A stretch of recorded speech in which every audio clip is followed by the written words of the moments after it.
He looked her over critically, and observed with brotherly candour, "What a quiz of a hat!" "It is an Angoulême bonnet, and the height of fashion," retorted Nell with spirit. "And as for quizzes, Di, I never saw you look so odd as you do in those yellow pantaloons." "Devilish, ain't they?" agreed his lordship. "Corney made me buy 'em. Said they were all a crack." "Well, if I were you, I wouldn't listen to him." "Oh, I don't know. Always up to the knocker is Corney. If you ain't in a scrape, why do you want my advice?" She gave his arm a warning pinch, and began to talk of indifferent subjects in a careless way, which, as he informed her upon their arrival in Grosvenor Square, made him wish that he had not chosen to walk down Bond Street that morning. "Because you can't bamboozle me into believing you ain't in a scrape," he said. "I thought you were looking haggard, but I set it down to that bonnet." Nell, who had led him upstairs to her frivolous boudoir, cast off her maligned headgear, saying wretchedly, "I am in a dreadful scrape, and if you won't help me, Di, I can't think what I shall do." "Lord," said the Viscount, slightly dismayed. "Now don't get into a fuss, Nell. Of course I'll help you. Least I will if I can, though I'm dashed if I see. However, I dare say it's all a bag of moonshine." "It isn't," she said, so tragically that he began to feel seriously alarmed. She twisted her fingers together and managed to say, though with considerable difficulty, "Dysart, have you got the £300 I gave you?" "Do you want it back?" he demanded. She nodded, her eyes fixed anxiously on his face. "Now we are in the basket," said his lordship. Her heart sank. "I am so very sorry to be obliged to ask you." "My dear girl, I'd give it you this instant if I had it," he assured her. "What is it? Gaming debt? You've been playing deep, Nell?" No. It is a court dress of Chantilly lace, and I cannot tell Cardross." "What, you don't mean to say he's turned out to be a screw?" exclaimed the Viscount. "No, he has been crushingly generous to me, only I was so stupid, and it seemed as if I had so much money that... Well, I never took the least heed, Di, and the end of it was that I got quite shockingly into debt." "Good God, there's no need to fall into flat despair if that's all," said the Viscount, relieved. "You've only to tell him how it came about. I dare say he won't be astonished, for he must know you haven't been in the way of handling the blunt. You'll very likely come in for a thundering scold, but he'll settle your debts all right and regular." She sank into a chair, covering her face with her hands. "He did settle them?" "Eh?" ejaculated Dysart, startled. "I had better explain it to you," said Nell. It could not have been said that the explanation, which was both halting and elusive, very much helped Dysart to a complete understanding of the situation, but he did gather from it that the affair was far more serious than he had at first supposed. He was quite intelligent enough to guess that the whole had not been divulged to him, but since he had no desire to plunge into deep matrimonial waters, he did not press his sister for further enlightenment. Clearly, her marriage was not running as smoothly as he had supposed, and if that were so, he could appreciate her reluctance to disclose the existence of yet another debt to Cardross. "What am I to do?" Nell asked. "Can you think of a way, Di?" "Nothing easier," responded Dysart in a hardening tone. "The trouble with you is that you ain't up to snuff yet. The thing to do is to order another dress from this Madame Thing." "Order another?" gasped Nell. "That's it," he nodded. "But then I should be even deeper in debt." "Yes, but it'll stave her off for a while." "And when she presses me to pay for that, I buy yet another? Di, you must be mad." "My dear girl, it's always done." "Not by me," she declared. "I should never know a moment's peace. Only think what would happen if Cardross discovered it." "There is that, of course," he admitted. He took a turn about the room, frowning over the problem. The deuce is in it that I am not in good odour with the cents per cent. I'd raise the wind for you in a trice if the sharks didn't know dashed well how our affairs stand." "Money-lenders?" she asked. "I did think of that, only I don't know how to set about borrowing. Do you know, Di? Will you tell me?" The Viscount was not a young man whose conscience was overburdened with scruples, but he did not hesitate to veto this suggestion. "No, I will not," he said. "I know one shouldn't borrow from money-lenders, but in such a case as this, and if you went with me, Di—" "A pretty fellow I should be," he interrupted indignantly. "Damn it, I ain't a saint, but I ain't such a loose screw that I'd hand my sister over to one of those bloodsuckers." "Is it so very bad? I didn't know," she said. "Of course I won't go to a money-lender if you say I must not." "Well, I do say it. What's more, if you did so, and Cardross discovered it, there would be the devil to pay. You'd a deal better screw up your courage and tell him the whole now." She shook her head, flushing. "You know, it queers me to know what you've been doing," said Dysart severely. "Sounds to me as though you've had a quarrel with him and set up his back. It ain't my business, but I call it a cork-brained thing to do." "I haven't... It isn't that," she stammered. "You must have done something," he insisted. "I thought he doted on you." Her eyes lifted quickly to his face. "Did you, Di? Did you indeed think so?" "Of course I did. Well, good God, what would anyone think when he no sooner clapped eyes on you than nothing would do for him but to pop the question? Lord, it was one of the on dit of town. Old Cooling told me no one had ever seen him sent to grass before, no matter who set a cap at him. Thought myself he must be touched in his upper works," said the Viscount candidly. "I don't say you ain't a pretty girl, but what there is in you to make a fellow like Cardross marry into our family, I'm dashed if I can see." "Oh, Dysart," breathed Nell, trembling, You're not roasting me?" He stared at her. "Have you got windmills in the head, too?" he demanded. "Why the devil should he have offered for you if he hadn't been head over ears in love with you? You aren't going to tell me you didn't know you'd given him a leveller?" "Oh, don't say such things. I did think at first, but Mamma told me, explained to me how it was." "Well, how was it?" said the Viscount impatiently. A marriage of convenience," faltered Nell. "He was obliged to marry someone, and he liked me better than the other ladies he was acquainted with, and thought I should suit." "If that isn't Mamma all over!" exclaimed Dysart. "It was a dashed convenient marriage for us, but if he thought it was convenient to be obliged to pay through the nose for you, which I don't mind telling you my father made him do, let alone saddling himself with a set of dirty dishes who've been under the hatches for years, he must be a regular cod's head." "Dysart!" she cried, quite horrified. "Dirty dishes," he repeated firmly. "I can't remember when my father last had a feather to fly with, and the Lord knows I've never had one myself. In fact, it's my belief we should have been turned up by now if you hadn't happened to hit Cardross's fancy. It's the only stroke of good fortune that ever came in our way." I knew he had made a handsome settlement." Dysart gave a crack of laughter. "Aye, and towed my father out of the River Tig into the bargain." She sprang up, pressing her hands to her hot cheeks.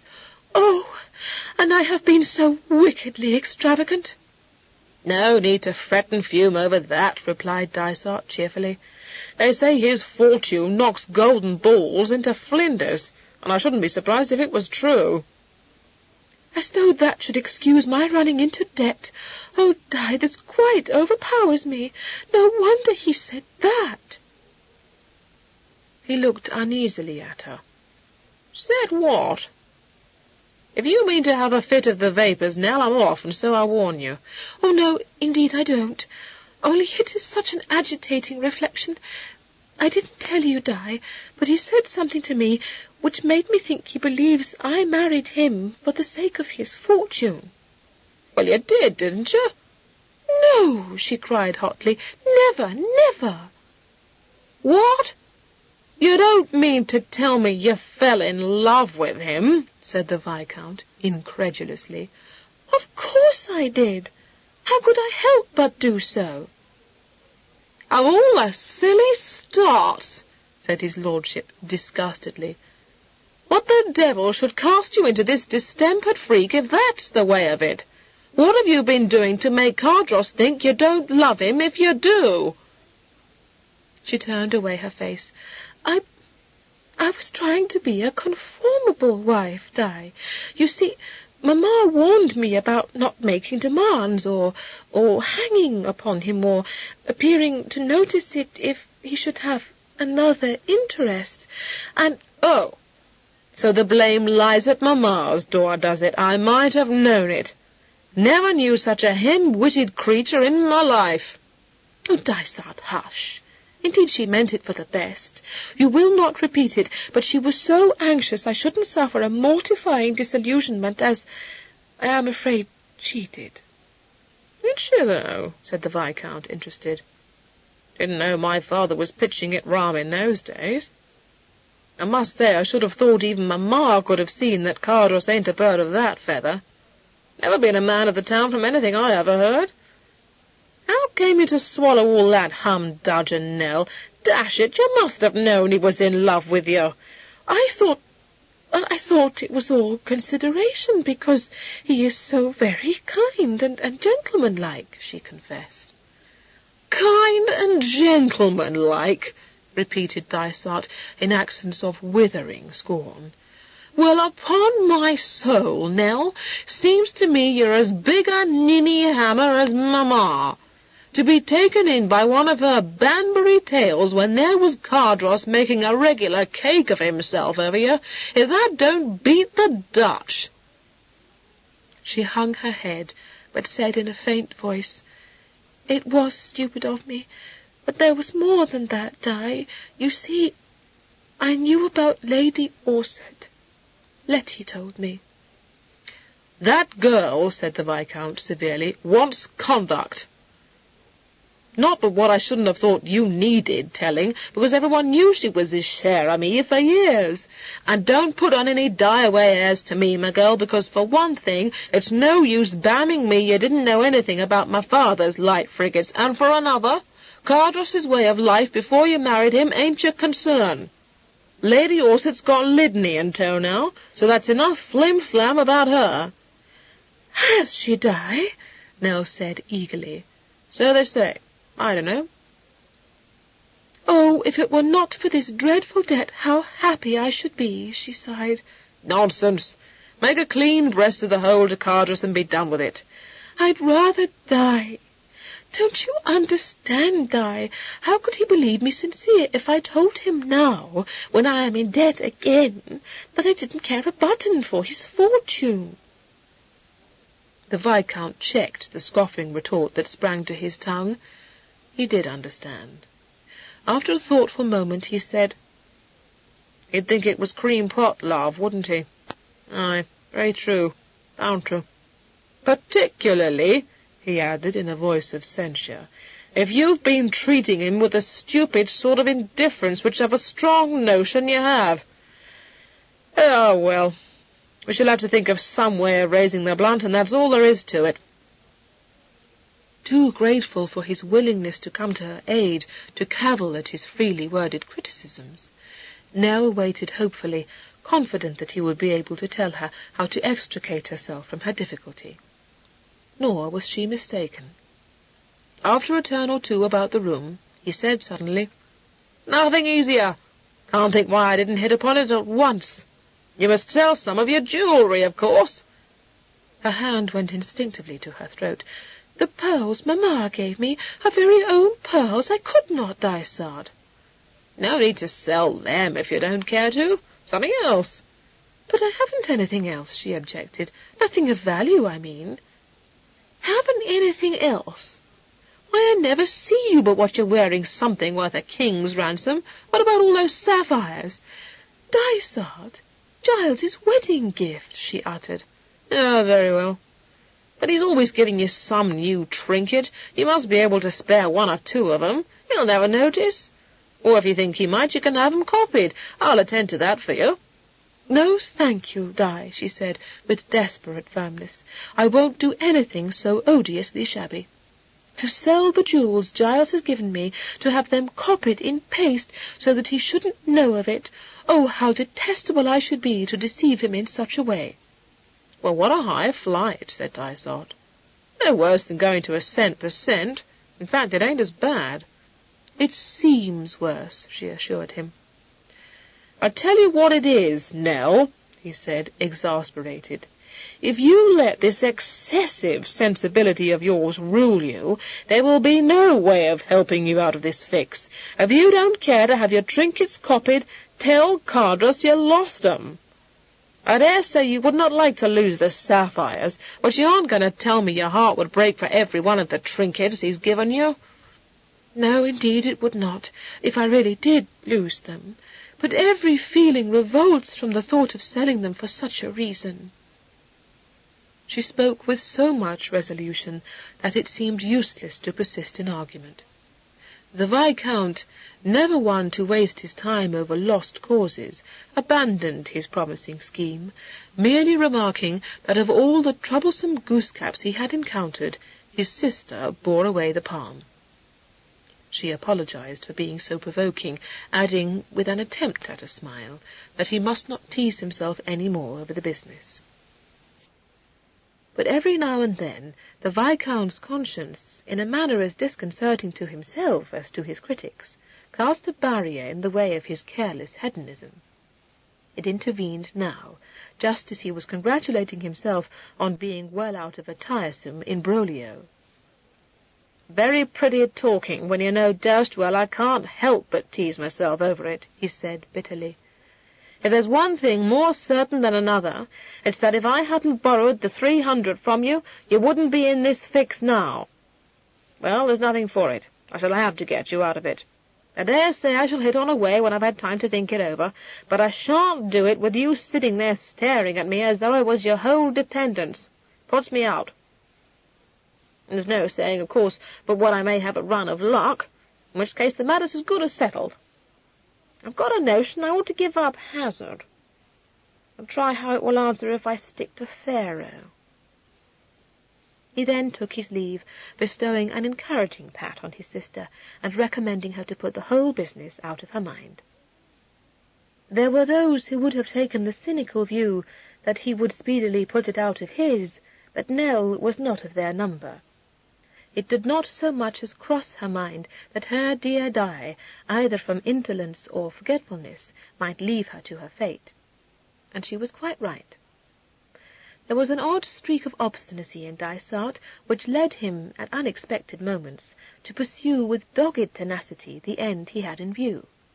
And although his intimates considered that this streak was roused only by the most cork-brained notions, they were agreed that once such a notion had taken firm possession of his mind, he could be depended on to stick to it buckle and thong.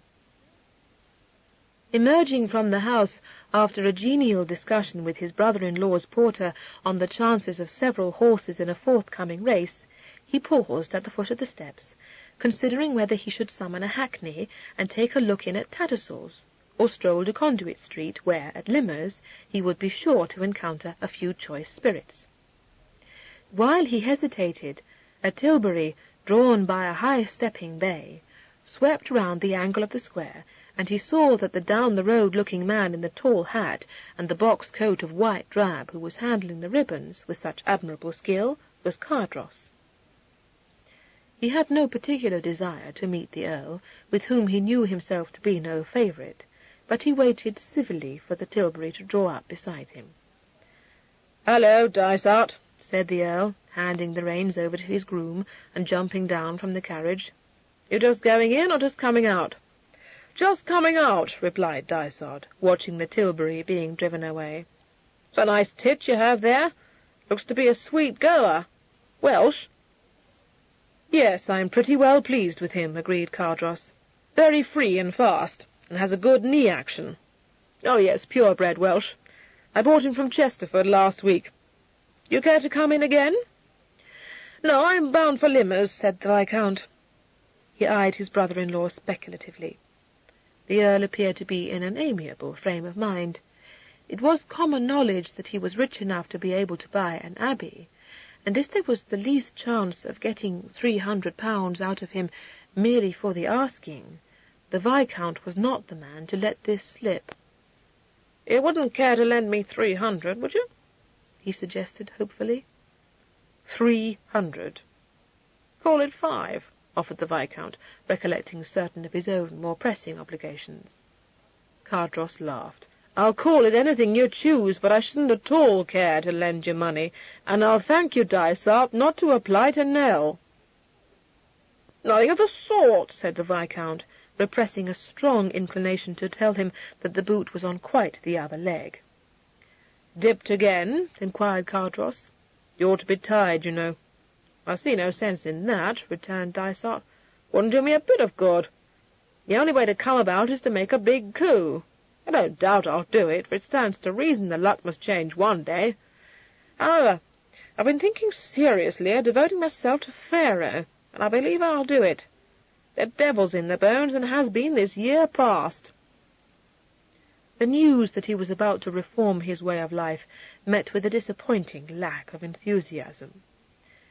"What other entertainments have you in store for us?" asked Cardross. "I didn't see you driving a wheelbarrow blindfold down Piccadilly last week, but I'm told you contrived to dislocate all the traffic for a considerable space of time. I must congratulate you. Also on your latest feat of cutting your initials on all the trees in St. James's Park." "An hour and 15 minutes," said Dysart, with simple pride. "Very creditable." "Oh, Lord," Dysart said petulantly, "what else is there to do but kick up a lark now and then?" "You might see what can be done to put your estates in order." "I ain't my estates," retorted Dysart. "I fancy I see my father letting me meddle. What's more, if there's anything to be done, old Moulton will do it far better than I could. He's been our agent for years, and he don't mean to let me meddle either. Not that I want to, for I don't." "I'll make you an offer," said Cardross, scanning him not unkindly. "I won't lend you 300 to fling away at faro, but I'm prepared to settle your debts, and to buy you a commission in any serving regiment you choose to name." "By Jove, I wish you would," Dysart said impulsively. "I will." The Viscount's blue eyes had kindled, but that eager glow faded, and he laughed, giving his head a rueful shake. "No use. The old gentleman wouldn't hear of it. God knows why he's so set on keeping me in England, for putting aside the fact that I'm not his only son, don't seem to be any pleasure to him to have me at home. Fidgets him to death. I did go down to Devonshire after he had that stroke, you know.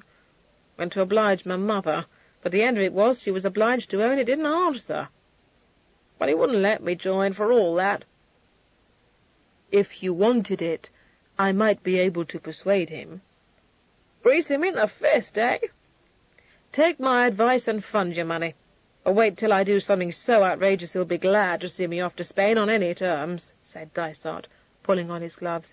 "Don't be a fool. Come into the house. We can't discuss it in the road."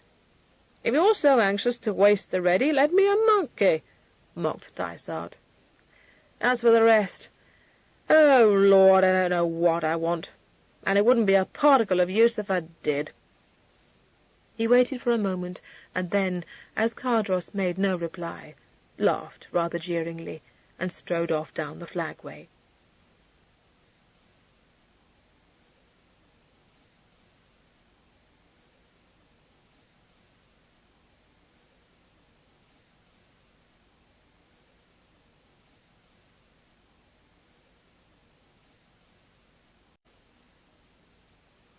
Chapter 4.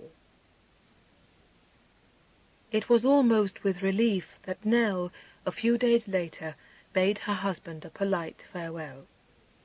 When he had asked her to accompany him to Merion, she had wanted very much to do so, though not with an indignant Letty in her train. But from the moment that Madame Laval's bill had arrived to blacken her life, she had dreaded that he might renew his persuasions. There was now nothing she wanted less than to be in his company, for the sense of guilt, which already weighed heavily on her spirits, almost crushed her when he was with her. If he smiled at her, she felt herself to be a deceiving wretch.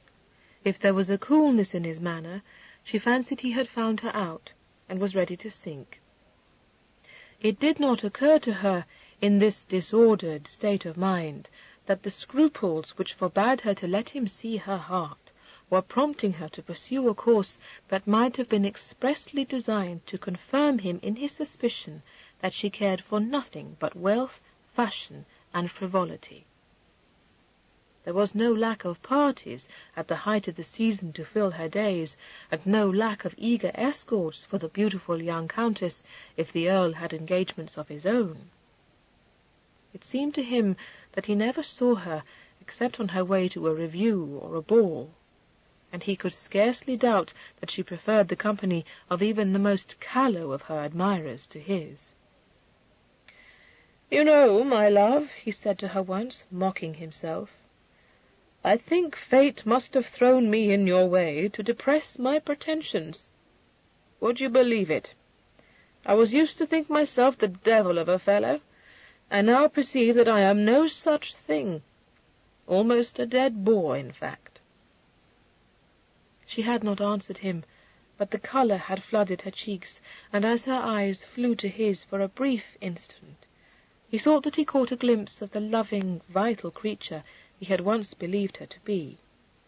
And a moment later she was gone, saying, with a nervous laugh, that he was absurd, that Letty was waiting for her, that she must not stay, because she had promised faithfully to attend Lady Brixworth's al fresco party out at Richmond.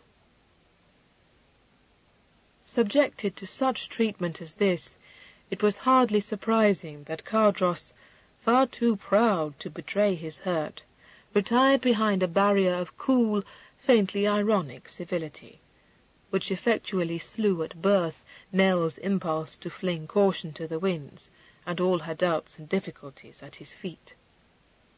To make matters worse, no word came from Dysart, and Letty, bent on achieving her own ends, wore her brother's temper thin by renewing her attacks every time she saw him. As she had been pledging his credit all over town for weeks past, he was soon provoked into addressing a few shattering home truths to her, from which his unhappy wife, an unwilling third at this encounter, gathered that debt and dishonesty were, in his austere view, synonymous terms. Certainly no moment for the disclosure of her own embarrassments could be more unpropitious.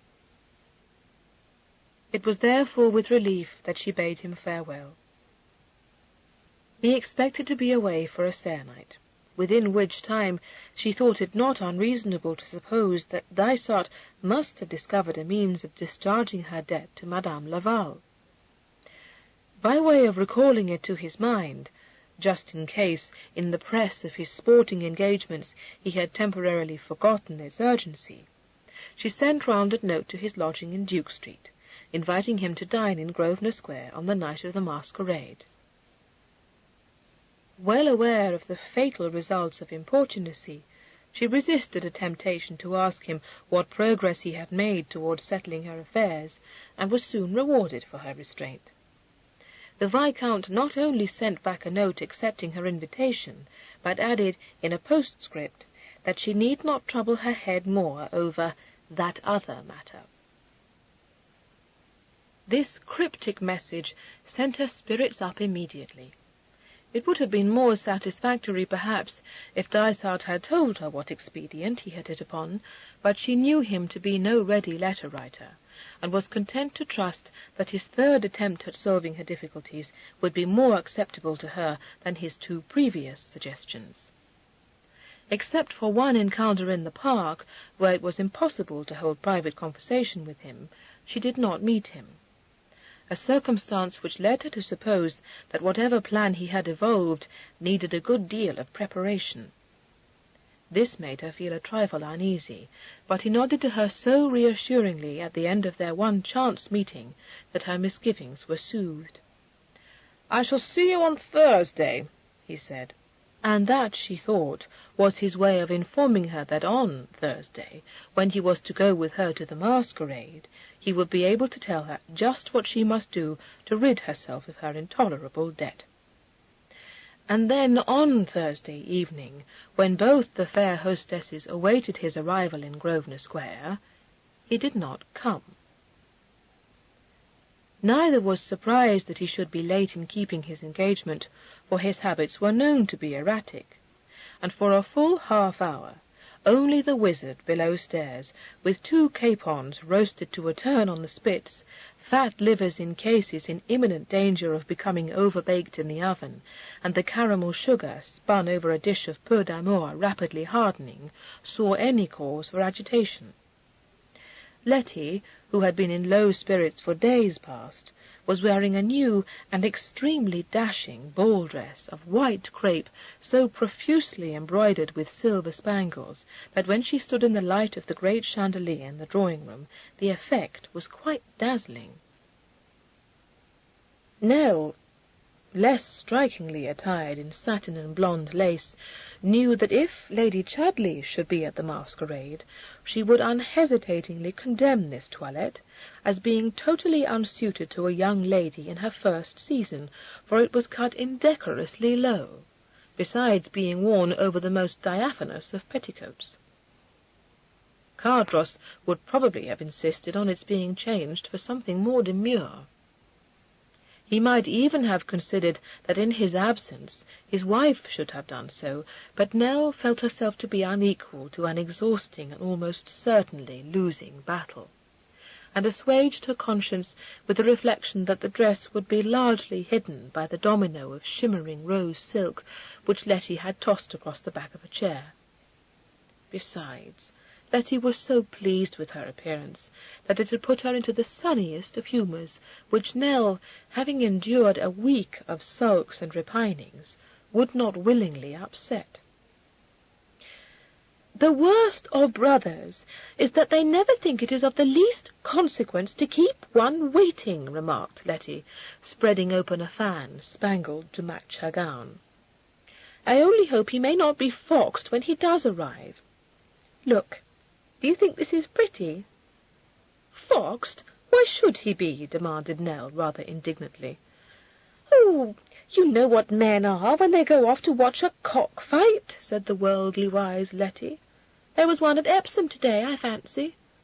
"Good heavens! Did he tell you he meant to go there?" "No, but I heard Hardwick talking to Mr. Bottersham about it, and he said something about Dysart's taking him up in his curricle." "Oh, dear," said Nell, considerably dismayed by this most unwelcome intelligence. "If that is so, oh, I do hope he may not have forgotten he is to take us to Chiswick tonight." "What, you don't mean to say that you think he might?" exclaimed Letty, allowing her fan to drop into her lap. "Oh, it would be too infamous." Certain sinister memories flitted through Nell's mind. "Well, I trust he has not, but he does sometimes forget his engagements, particularly when he doesn't like them excessively," she said. Letty controlled herself with a strong effort, but when, at the end of another 10 minutes, there was still no sign of the Viscount, she could contain herself no longer, but said bitterly, "Even if he is your brother, Nell, I don't believe he ever meant to go with us, and he just said he would so that you shouldn't tease him." No, he did mean to, for he said he would see me tonight when we met him in the park that day. Besides, although I own he is shockingly careless, he wouldn't serve me such an unhandsome trick as that. I was wondering if I should perhaps send a note round to his lodging to remind him. Only I dare say it would take my footman at least 20 minutes to reach Duke Street." "Yes, and 10 to 1 he wouldn't find him at home when he did reach his lodging," interrupted Letty. "For my part, I don't care a button whether he comes or not, for I am persuaded we shall do very well without him." She looked at Nell with sharp suspicion. "You are not going to say we can't go to the masquerade unless he escorts us?" "Oh, Nell, you couldn't be so shabby." "No, that is, I know I need not scruple to go when it is to my cousin's party, but I cannot like it. I wish you were not so set on it, and to own the truth, I can't think why you should be. Unless you have cajoled Mr. Allendale to go, and mean to spend the evening in his pocket, and mask or no mask, Letty, I can't and I won't permit it." "I did try to make him go," admitted Letty, quite unabashed, "but he holds to it that it would be improper, even if he slipped away before the unmasking, so you needn't be in a fidget. The thing is that I have never attended a masquerade, and if I don't go to this one I may not have the chance to go to one for years, for there's no saying that they have them in Brazil after all." Nell looked at her in concern. "No, but, dearest Letty, don't indulge your fancy with that thought. Cardross won't give his consent. It is useless to think he might." "I shall compel him," Letty said, looking mulish. "How could you possibly do that?" "Well, I don't know that yet, but you may depend upon it that I shall do it. Recollect that he said I shouldn't be presented until I was 18, or act in the theatricals at Roxwell at Christmas, or drive his bays, or 100 things. I can always get Giles to let me have my own way in the end." Nell could not help smiling at the naivete with which Letty classed these trivialities with her marriage.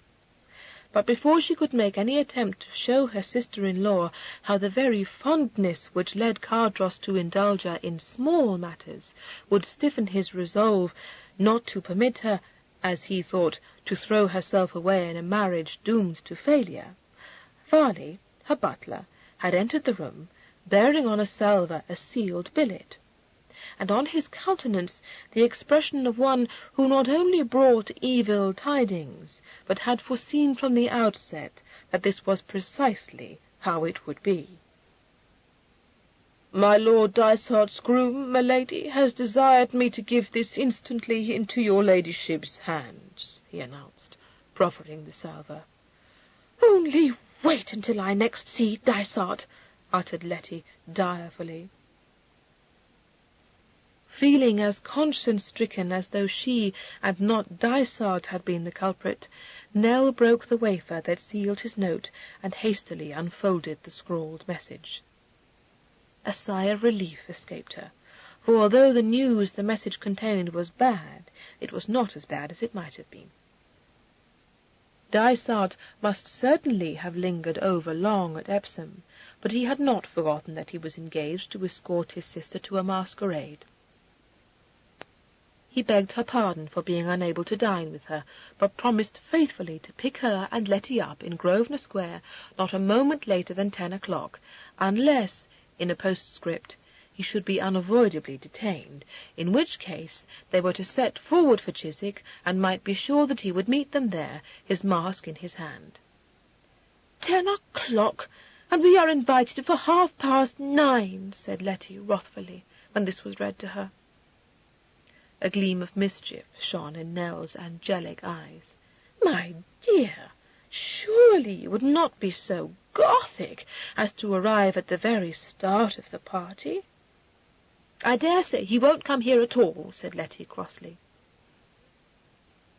This seemed more than likely to Dysart's experienced sister, but loyalty, as much as disinclination to drive out to Chiswick without male escort, hardened her resolution not to order her landau to come round to the house a moment earlier than 10 o'clock. The hour was by this time so far advanced that they had not very long to wait after dinner before Farley announced that the carriage waited for their ladyships. Dysart had put in no appearance, and although a loving sister would have given him a few more moments' grace, she dared not, in face of Letty's kindling glance, suggest this. The dominoes, one rose-pink and the other sapphire-blue, were assumed. Long gloves of French kid drawn on, blue masks tucked into reticules, and evening mantles carefully donned over the silken dominoes. A final prinking on tiptoe before the gilded looking-glass over the mantelpiece, and the ladies were ready to be escorted down the staircase and handed up into the waiting carriage. Their respective women were in attendance, jealously arranging their delicate skirts and laying shawls across their knees. Letty's Martha presuming on long service to warn her young mistress against adding any more bloom of Ninon to an already perfect complexion, and Nell's lofty dresser reminding her to take care that her train of ivory satin did not brush the steps of the landau when she alighted from it. Those steps were at last let up, and the door shut. The footman nimbly mounted up behind, the coachman set his horses in motion, and the landau swayed forward over the cobbles.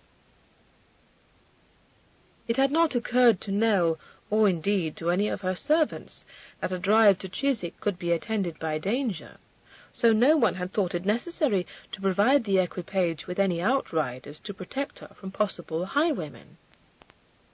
But no one had foreseen that the Cardross carriage, instead of joining a procession of vehicles bound for Brent House, would be the last to arrive there by more than half an hour.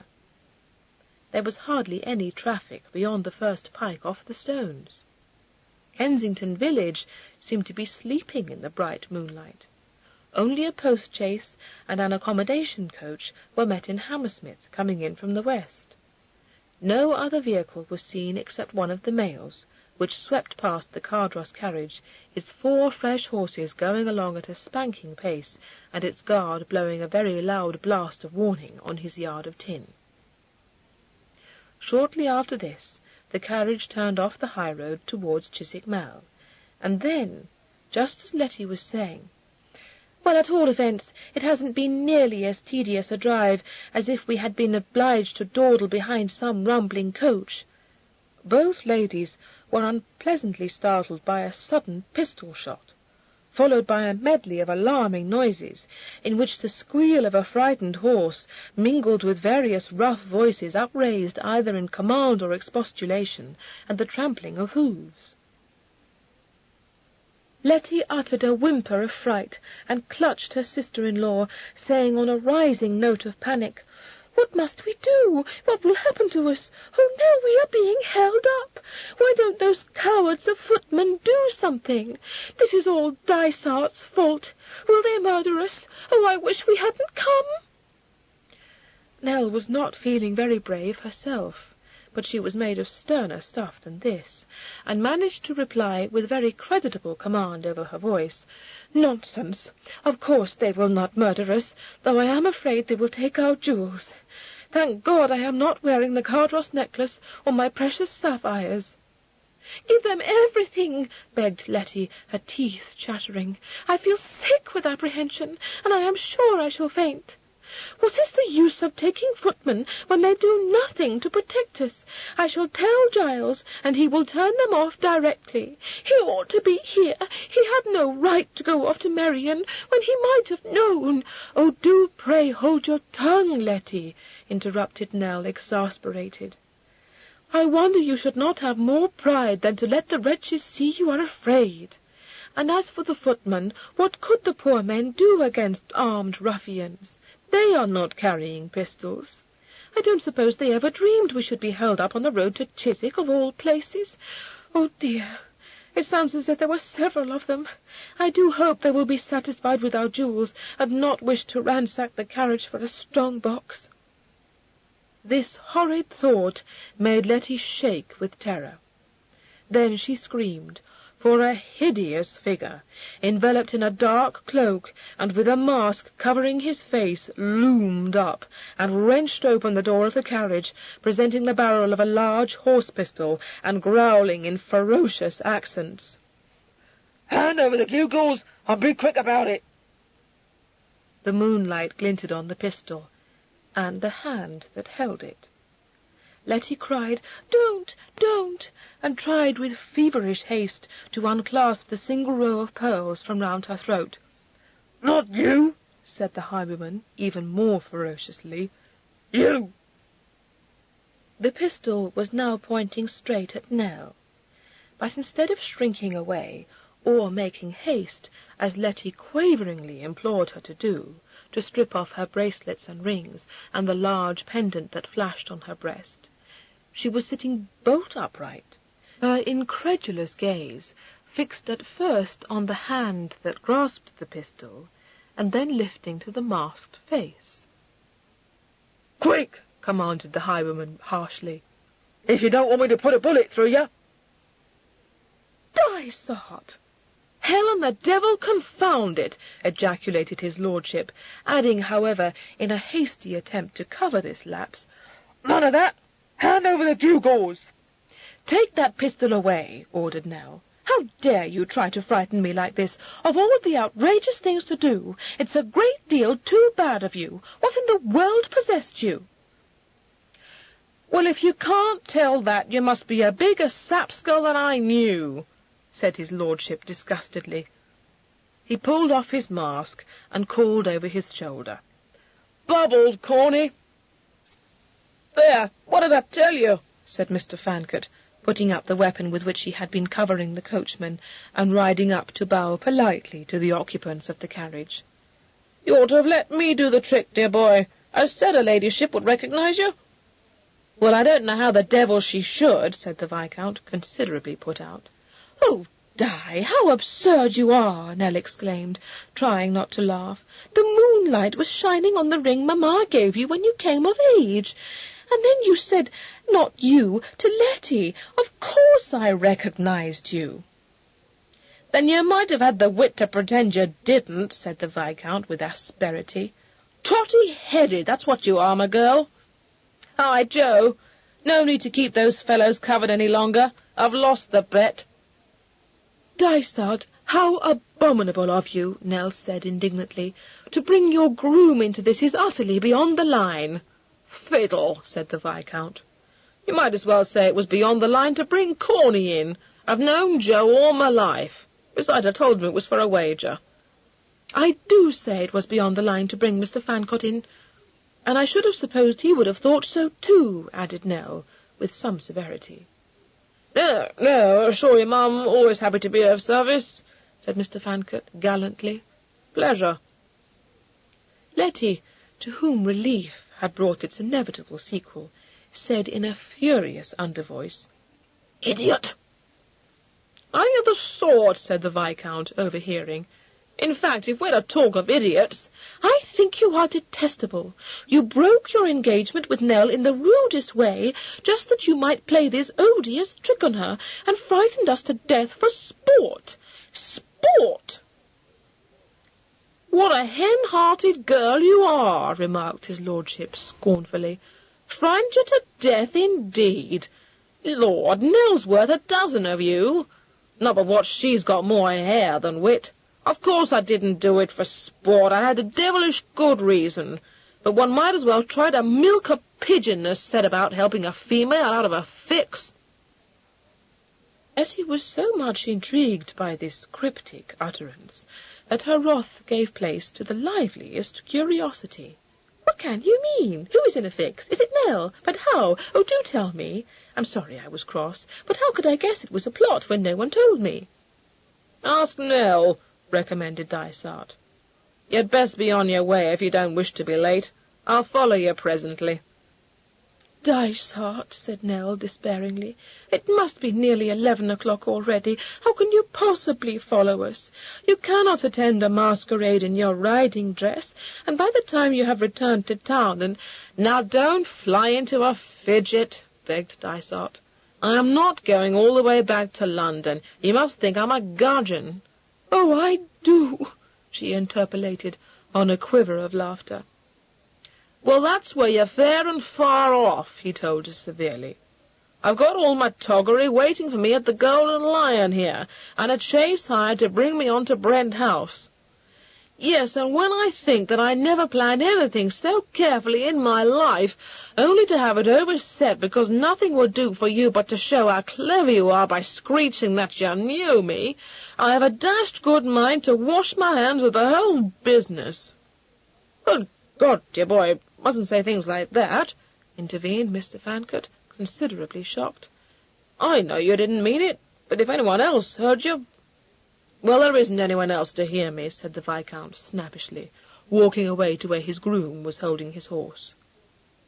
Mr. Fancourt, feeling that it behoved him to make his excuses for him, pressed up to the carriage and bowed again to its dimly seen occupants, saying confidentially, "He don't mean what he says when he gets in a miff. No need to tell you so. I know, Di. You know, Di. You won't buckle." "Mr. Fancourt," said Nell, almost overcome by mortification, "I am persuaded I have no need to beg you not to tell anyone why Dysart tried to hold me up tonight." "I shouldn't dream of it," Mr. Fancourt assured her earnestly. "Wild horses wouldn't drag it out of me. Well, stands to reason they couldn't, because, now I come to think of it, I don't know." "You don't know?" she repeated incredulously. "I forgot to ask him," he explained. "Well, mean to say, no business of mine. Di said, 'Come up and help me to hold up my sister's carriage,' and I said, 'Done,' or some such thing. Nothing else I could say. Dashed inquisitive to be asking him why, you know." At this moment Dysart called impatiently to him, so he made his bow and went off. Nell sank back into her corner of the carriage, exclaiming, "Thank heavens! I was ready to sink." She became aware of her footman awaiting orders, and said hastily, "Tell James to drive on, if you please. His lordship was just funning." "I should think he must believe his lordship to be out of his mind," observed Letty, as the carriage moved forward. "Why did he do it, Nell?" "Oh, for a nonsensical reason." "Very likely. But what nonsensical reason?" "I wish you would take a leaf out of that absurd Fancourt's book and not ask inquisitive questions." "I dare say you do, but I shan't. Come now, you sly thing." "No, pray don't tease me," Nell begged. "Oh, very well. I wonder what Giles will say to it," said Letty, all sprightly innocence. "Letty, you wouldn't—" "Not if I were in your confidence, of course," replied Letty piously. "Really, you are the most unscrupulous girl," declared Nell. Letty giggled. "No, I'm not, for I never betray secrets. I shan't rest until I know this one, I warn you, for I cannot conceive what was in Dysart's head, unless he was just knocking up a lark, and that I know he was not." "Well, pray don't think too badly of him," Nell said, capitulating. But Letty, listening entranced to Nell's story, did not think at all badly of Dysart. She said handsomely that he had far more wit than she had ever guessed, and was much inclined to join him in blaming Nell for not having held her peace. For if only you had pretended not to recognize him, everything would now be in a fair way to being settled, and you can't deny that if you had truly not known him, you wouldn't have cared a button for your jewels. I suppose you might have guessed how it was when he brought you the money, but that wouldn't have signified." "How can you say so? My peace would have been utterly cut up. I must have told Cardross. Yet how might I have done so when he already thinks Di too rackety? Oh, it would have been worse than anything." "I declare you are the oddest creature," Letty said. "For my part, I think you should have sold some of your jewels, and I don't wonder at it that Dysart is out of all patience with you. I suppose you may do what you choose with what is your own." She continued arguing in this strain until Brent House was reached, and when Dysart presently joined his sister in something very like a fit of the sullens, did much to restore him to good humour by heartily applauding his ingenuity, commiserating him on the mischance which had brought his scheme to nothing, and abusing Nell for having such stupid crotchets. For once they found themselves much in sympathy. But when the Viscount said that if Nell made such a piece of work over a little necessary deception, she had better screw up her courage and tell Cardross she was under the hatches again, agreement was at an end between them. Letty strongly opposed this suggestion. In her experience, Cardross, in general so indulgent, was abominably severe if he considered one had been extravagant, and if confronted by debts, however inescapable, he became positively brutal. She spoke with feeling, her last encounter with her exasperated brother still vivid in her mind. "Only because I purchased a dressing-case, which every lady must have, and desired him in the civilest way to pay for it, for how could I do so myself on the paltry sum he allows me for pin-money? He sent it back to the shop. I was never so mortified, and would you credit it, Dysart? He promised me that if I again ran into debt, he would send me down to Merrion in charge of a strict governess. A governess!" The Viscount was not much impressed, and indeed he would have been still less impressed had he been privileged to set eyes on the necessary adjunct to a lady's comfort in question. A handsome piece of baggage, that dressing-case, with every one of its numerous cut-glass bottles fitted with gold caps, embellished with a tasteful design in diamond chips. It had made the second footman, a stout youth, sweat only to carry it up one pair of stairs, and when it was flung open it had quite dazzled the eyes of all beholders. It had dazzled Cardross's eyes so much that he had closed them, an expression on his face of real anguish. "That has nothing to say to anything. I dare say he thought it not the thing for you," said the Viscount with unconscious shrewdness. "But everyone knows court dresses cost the deuce of a lot of money, and I shouldn't wonder at it if—" "When Giles discovered that Nell was so monstrously in the wind, he said such things as cast her into the greatest affliction." "Were you there?" demanded the Viscount suspiciously. "No, I was not there, but I saw her directly afterwards, and she was quite overset. She cried in the most affecting way, and ever since she has been subject to fits of sad dejection. If you abandon her, it will be the most abominable thing I ever heard of." "Who said I meant to do so?" retorted his lordship. "All I said was. But it ain't to the purpose. It's a pity tonight's affair came to nothing, but I shall come about. And I'll thank you not to start meddling," he added in a very ungallant way. "I have not the remotest intention of meddling," said Letty, rigid with wrath. "Well, see you don't," recommended Dysart. "And don't go blabbing either." These ungentlemanly words brought to an abrupt end the excellent understanding which had seemed to be flourishing between them. Letty, in freezing accents, requested his lordship to restore her to her chaperon, and his lordship did so with unflattering alacrity. Finding that Nell was attended by a great many of her friends, he did not feel that it behoved him to remain at her side, but went off to amuse himself in his own way. Since he was, regrettably, one of those dashing blades who could not be trusted to keep the line at a masquerade, he managed to do this tolerably well by flirting outrageously with any lady obliging enough to encourage him. By the time that had palled, he had been so fortunate as to have rubbed against a crony, in whose company, and that of several other bucks of the first head, he spent the remainder of the evening, rejoining his sister finally in very merry pin. He was not precisely cast away, as he would himself have phrased it, and only a high stickler could have found anything to object to in the affable, not to say rollicking, mood engendered by the champagne punch. But it was evident that he had temporarily banished care, and could not be expected to bend his mind to the solving of Nell's difficulties. Instead, he entertained the ladies during the drive back to town with snatches of song, delivered in a fine, forceful baritone.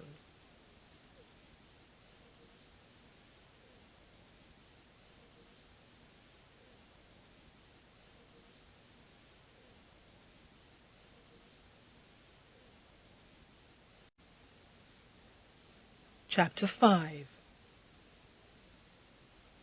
In spite of the absence from it of Mr. Allendale, Letty had much enjoyed the masquerade. Like the Viscount, she had indulged in a good deal of flirtation, allowing her vivacity to carry her to lengths only possible under the disguise of a mask and domino. She had received a great many audacious compliments, and her spangled gown had been much admired. Her giddiness added nothing to Nell's comfort, but she was powerless to check the liveliness that several times put her to the blush. A gentle admonition was met merely with a laugh and a toss of the head, and when she ventured to say, "Letty, if you won't keep a proper distance for your own sake, do so for mine, I beg of you," her wilful sister-in-law replied, "Oh, fudge! You place yourself on too high a form. There's no harm in romping a trifle at a masquerade. Everyone does so. It's all just fun and gig." "It is unbecoming," Nell said. "Bath, Miss Manners. You wouldn't behave with so little particularity if Mr. Allendale were here?" "Dear Jeremy, no, indeed. I should flirt with him instead. But he is not here, and I have no notion of being moped and die away at such an agreeable party, I can tell you. I think we are having a splendid night's raking, don't you?" It was useless to persist. Useless, too, to hope that Letty would not be recognized. At midnight there would be a general unmasking, when disapproving eyes would see that the fast girl in the shimmering domino and the spangled gown was none other than Cardross's little half-sister. Youth and a naturally volatile disposition led Letty, carried away by excitement, into behaviour that was beyond the line of being pleasing. The evils of her former situation in her aunt's house were never more clearly shown. She had neither precept nor example to guide her, her aunt being both indolent and shatter-brained, and her cousins over-bold young women with nothing in their heads but finery and dalliance. Having perceived Lady Chudley amongst the gathering of unmasked chaperons, Nell braced herself to meet the inevitable strictures which she did not doubt her husband's most formidable aunt would feel it her duty to address to her. In the event, however, Lady Chudley was surprisingly gracious. She certainly condemned the spangled dress, and was thankful that she had no cause to blush for her own daughter, but she said that she did not blame Nell for Letty's want of conduct. "It is much to be regretted that Letitia does not take a lesson from you, my dear Helen," she said majestically. "I shall not deny that I have been used to think that Cardross made a great mistake when he chose to offer for you. I always speak my mind, and I told him at the time that he would do better to ally himself to a female nearer in age to himself. But I must own, and do not hesitate to do so, that I have been agreeably surprised in you. It is a sad pity that Letitia has neither your discretion nor your taste." With these measured words of approval she moved on, which was just as well, since Nell could think of nothing whatsoever to say in reply to them. Her daughter, a rather angular girl, unkindly described by her cousin Felix as an antidote, lingered to exclaim, "Only fancy Mamma saying that to you! She doesn't often praise people, I can tell you, Cousin Helen." The congratulatory tone in which this was uttered was a little too much for Nell. She said tartly, "I am sure I ought to be very much obliged to her." "I knew you must feel it so. Do you know, she said to me yesterday that you were a very pretty-behaved young woman. There!" "Did she, indeed? Well, don't repeat any more of her compliments, for they might puff me up too much in my own conceit." Miss Chudley tittered. "That's precisely what Mamma said. At least, she said it was a wonder that your head was not turned by all the compliments you received. But I quite expected her to censure you for permitting Letty to wear such an improper gown. I can't think how she could do so without blushing. I could not. No, and I must own that I think you would be very unwise to attempt anything in the same style, instantly retorted the pretty-behaved Lady Cardross. But Letty, you know, has so perfect a figure that she can carry off anything. For my part, I never saw her in greater beauty. And I hope she told her detestable mother, Nell said, when later recounting this exchange to Letty. Well, said Letty, giggling, what about, sir? When you took one look at my dress and said you had never seen anything so improper. Yes, but I didn't say it was not becoming. And in any event, it was a great piece of impertinence for Miriam to criticize you, or for Lady Chudley to do so either, for now I come to think of it, she is not your aunt, but only Giles's. Dear Nell, gurgled Letty. Nell submitted to an enthusiastic embrace, but said, in rather a conscience-stricken tone, "But I must tell you, Letty, that I agreed with every word they said. It is a shocking dress. And don't say you didn't damp your petticoat, for I know you did. Nothing else would have made it cling so. What Cardross must have said had he seen it. You sound just like a governess." "So I do," Nell said, much struck and looking quite aghast. "What an odious girl you are, Letty, to put me to that necessity. You make me feel like a governess." "I did not purchase a lace gown for more than 300 guineas, said Letty, folding her hands and gazing piously at the ceiling. "I am not in a quake lest my husband should discover it." Quite confounded, poor Nell remained speechless for several moments. She made a gallant recover. "No, you bought a dressing-case for £500, didn't you? And you are not in debt because Cardross sent it back. At least that has not happened to me." "I hoped you wouldn't remember that," said Letty candidly. "Oh, Nell, it has put a famous notion into my head. Send the gown back to Laval. You may say that it is not in the least what you wanted, and doesn't become you." "Well, if that is your famous notion, I never heard anything so unscrupulous in my life," gasped Nell. "Besides, I tore it a little at Carlton House that night, and Laval would instantly see where Sutton darned it." "What a pity." "There is nothing for it, then, but to order another dress from the horrid creature," said Letty, unconsciously echoing Dysart. "That is what my aunt does when her dressmaker duns her. And if you keep on sending it back, saying it does not fit, or that you prefer a floss trimming instead of lace or some such thing, it won't be finished until the quarter, and then you may pay for both gowns. Why, in less than 2 months it will be quarter day, and you will find yourself in funds again. I see no difficulty."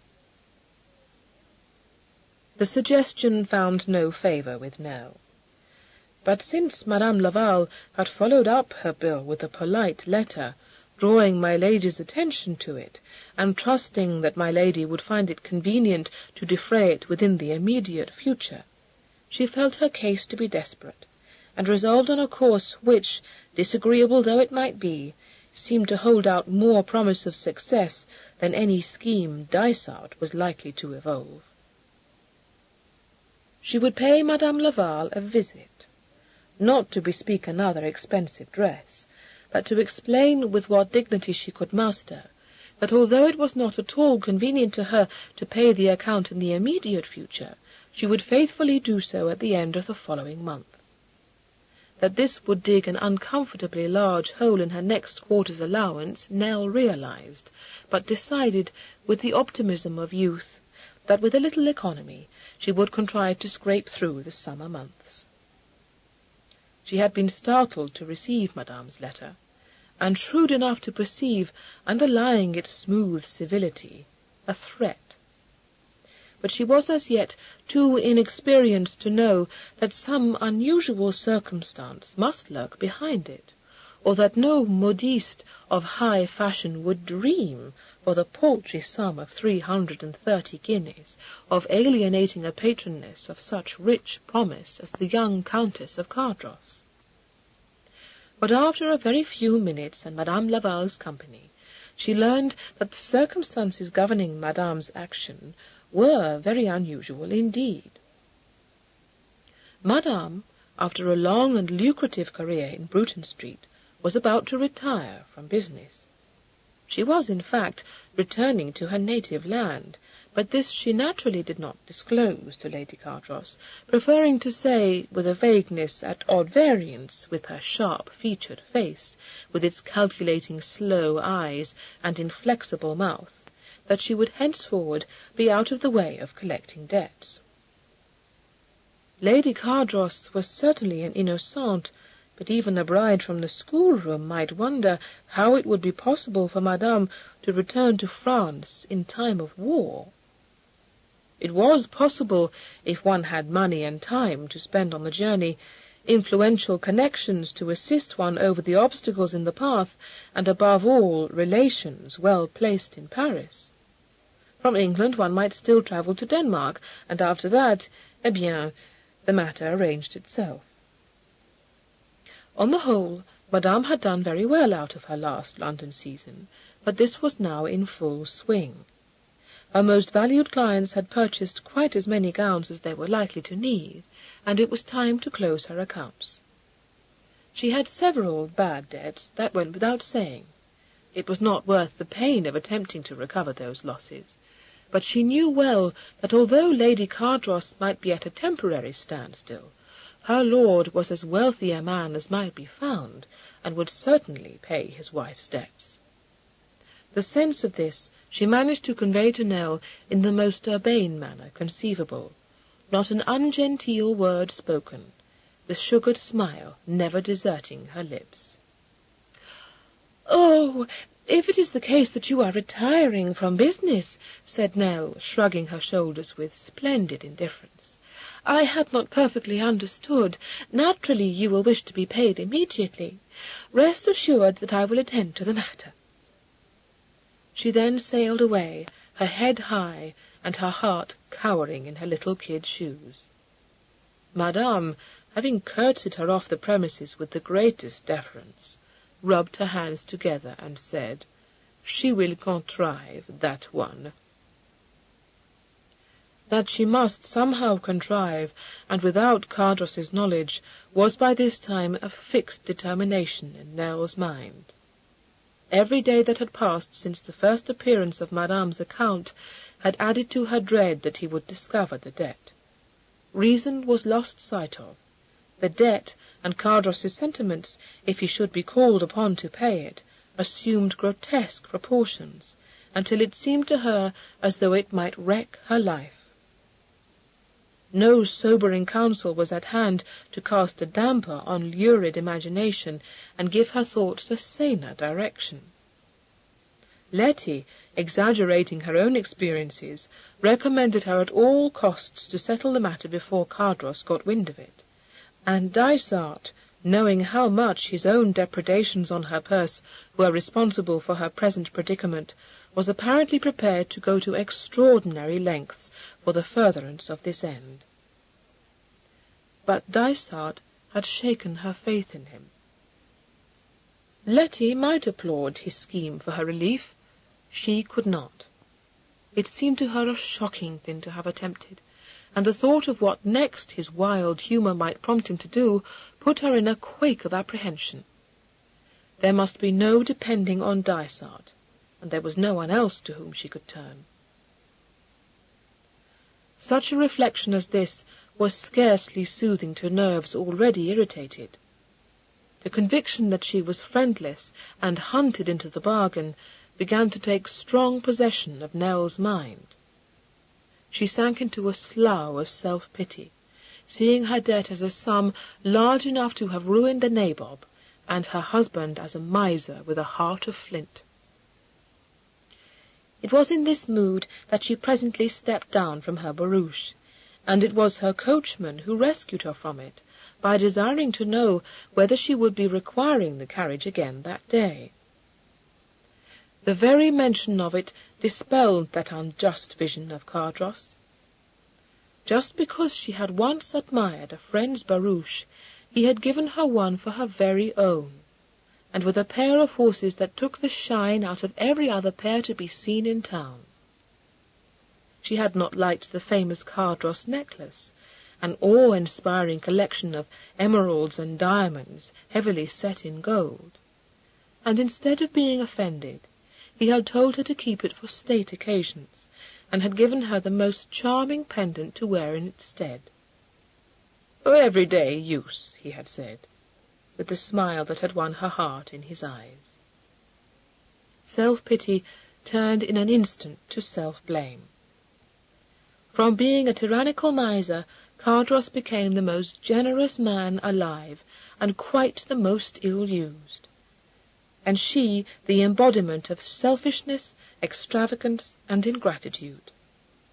And if Dysart were to be believed, she had added blindness and stupidity to these vices. It now seemed to her wonderful that Cardross should have remained patient for so long. Perhaps he was regretting the impulse that had made him offer for her, perhaps even, disgust at her coldness and depravity, had already driven him back to Lady Orsett. A year earlier, Nell, instructed by Mamma, had steeled herself to accept the fact of Lady Orsett as one of the inescapable crosses a wife must bear with complacence. But between the girl who had supposed herself to be making a marriage of convenience and the bride who had been brought to realize that hers was a love match, there was a vast difference. Mamma would scarcely have recognized her docile, beautifully mannered daughter in the bright-eyed young woman who uttered between clenched teeth, "She shan't have him." This determination, excellent though it might be, only strengthened her resolve to settle Madame Laval's account without applying to Cardross. In her view, nothing could more surely jeopardize her whole future than to cast out lures to her husband while presenting him with yet another debt. He must certainly believe her to be hoaxing him, playing off a detestable cajolery that could only disgust a man of sensibility. Her thoughts flickered to the second of Dysart's suggestions, that she should sell some of her jewellery. Not, of course, Cardross's gifts, but perhaps the row of pearls Mamma had given her. But every feeling revolted. They were Mamma's own pearls, jealously preserved by her for her eldest daughter, and bestowed upon her with such affecting tenderness. Stress of circumstances had obliged poor Mamma to sell nearly all her jewellery, but her pearls she had clung on to through the direst of her straits, and for her daughter to sell them only to pay for an extravagant gown must sink her forever below reproach. A very little reflection convinced Nell that there was only one way in which she could raise £300. It must be borrowed. Dysart had rather unexpectedly condemned this expedient, but Nell knew that even Mamma had had dealings with a moneylender, so that borrowing upon interest, though it might be an expensive practice, could not be a crime. Papa, of course, had carried it to unwise lengths.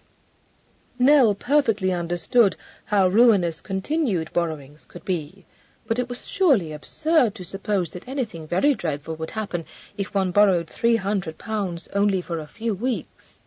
It would be paid back at the end of June, and no one need ever know anything about it.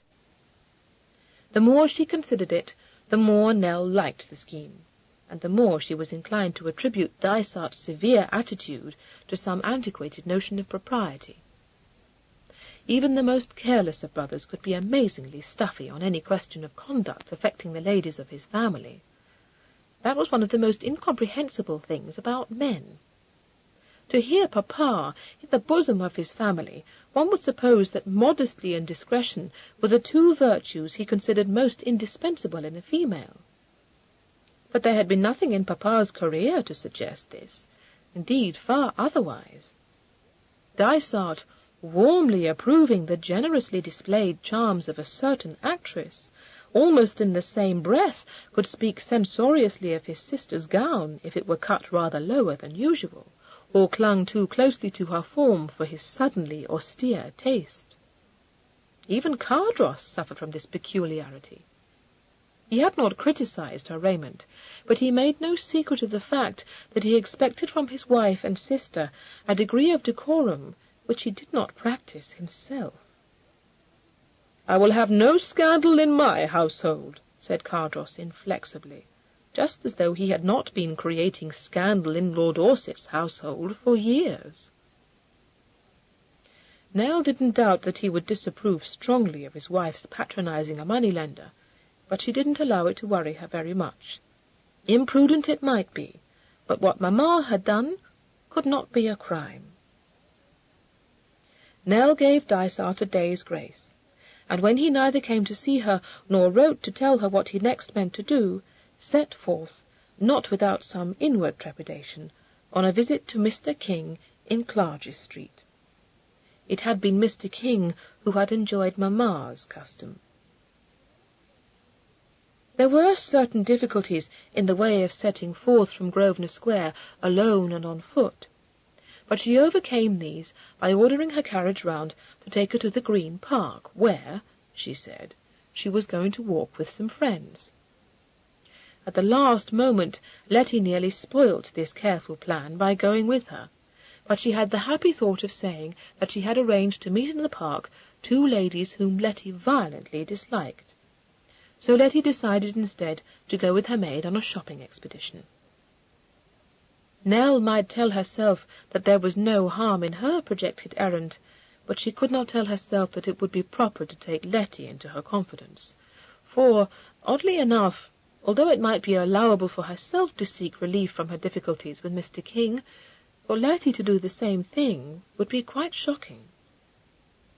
And she could not help feeling that that was just what Letty would do, once the idea had been put into her head, for she was never out of debt, and had lately been warned by Cardross that he was not going to encourage her extravagant habits by continuing to defray all the totally unnecessary expenses she incurred. Nell dressed herself with great care for her expedition, choosing from the formidable collection of walking dresses in her wardrobe one of cambric, made high to the neck and with long sleeves, and only a border of cable trimming to relieve its austerity. For some reason which she could not have explained, she felt that when one visited a moneylender, one's habit should be as modest as possible.